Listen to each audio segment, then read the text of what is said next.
Minasan, konnichiwa. Do you ever feel like a fish out of water? Have you ever struggled to keep your head above water? Are you ready to dip your toe into the world of water idioms? Welcome to Jen's Jyugyou. My name is Jen, and today we're going to learn 10 idioms all about water. Hopefully these idioms will help you to blow your English skills out of the water. First, let's review what is an idiom. An idiom is a collection of words in English that when you put them together create a new, non-literal meaning. For example, in the introduction you could hear me say, like a fish out of water. Sometimes I have felt like a fish out of water. I am not actually a fish, but the idiom, a fish out of water, means that you are feeling awkward. You are experiencing something new, some kind of difficult situation that you are not used to. So when I first moved to Japan, to the countryside, after living in Toronto, I felt like a fish out of water. Things were really different for me. Our second idiom for today is come hell or high water. Come hell or high water. This idiom means that no matter what, you're going to do something, right? So come hell or high water, I am still gonna go to my friend's wedding because my friend is very important to me. No matter what, I will go to that wedding. Come hell or high water. Idiom number 3 is to blow something out of the water. Blow something out of the water. Now, this idiom has 2 separate meanings. One meaning of blow something out of the water is to defeat a competition, to achieve more than someone else. So, this year, the Toronto Raptors blew everyone out of the water, which is also connected to the second meaning of this idiom. The second meaning is to impress someone or to excite them. So the recent movie that I saw, I thought was going to be terrible, but it was amazing. I was completely blown out of the water. Idiom number 4 is water under the bridge. It's water under the bridge. This idiom means that some kind of problem or incident or bad thing that happened in the past no longer bothers you because it is in the past. You have forgotten about it, or you should forget about it. Yo, don't worry about the argument you had with Sam. It's totally water under the bridge and everything is fine now. Water under the bridge. Idiom number 5 is water off a duck's back. It's like water off a duck's back. It's water off a duck's back. This idiom means that someone is not letting something bother them. They're not letting something get to them. Specifically, it's usually used with criticism. So, you think your negative comments can bring me down? I don't think so. It's like water off a duck's back. Idiom number 6 is blood is thicker than water. Blood's thicker than water. This idiom means that family is more important. Family is the most important thing. So if I have to choose between friends or family, I'm going to choose family because blood is thicker than water. Idiom number 7 is to dip a toe in the water, or dip your toe in the water.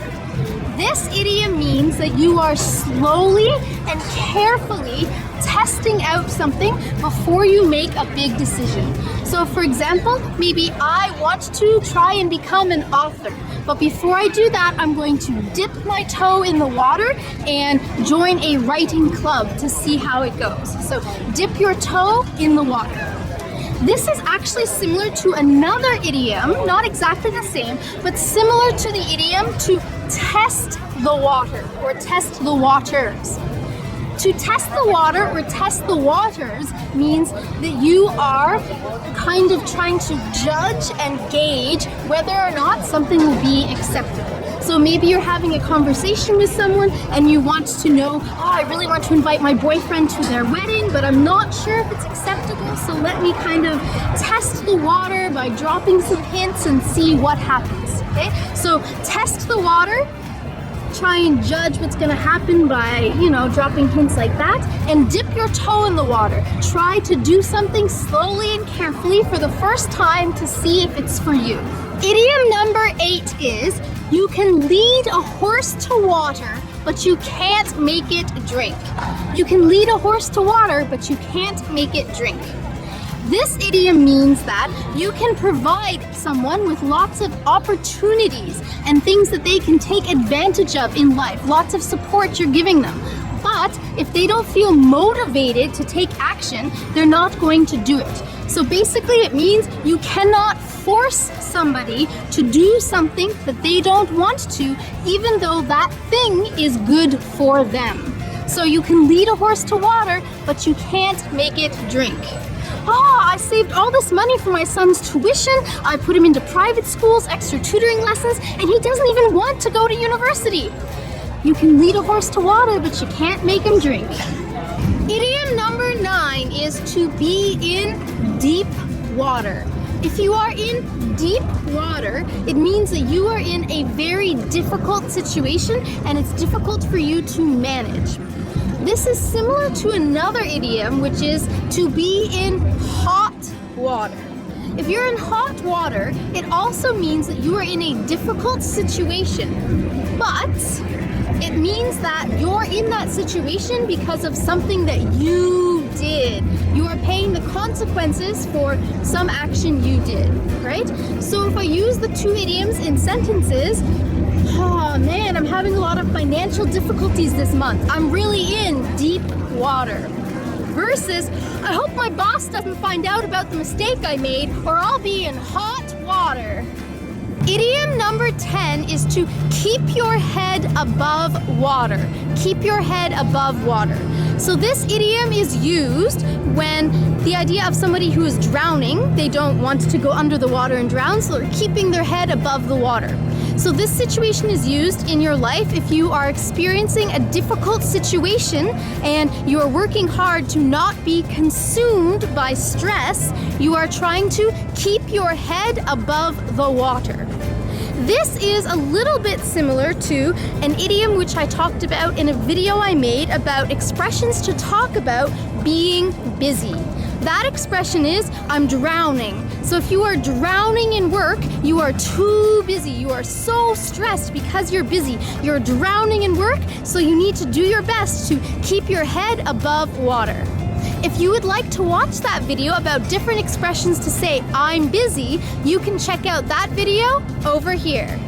So today, you learned 10 idioms, all connected to water. Now it's time for you to use these idioms to blow people out of the water with your English skills. And now it's time for Question of the Day. Today's question is, when is a time that you have felt like a fish out of water? Let me know in the comments below. Thank you so much for watching this video. If you found it useful, please hit the subscribe button so you don't miss any Jyugyou videos. Mina, thank you! Ganbatte ne! Ja ne!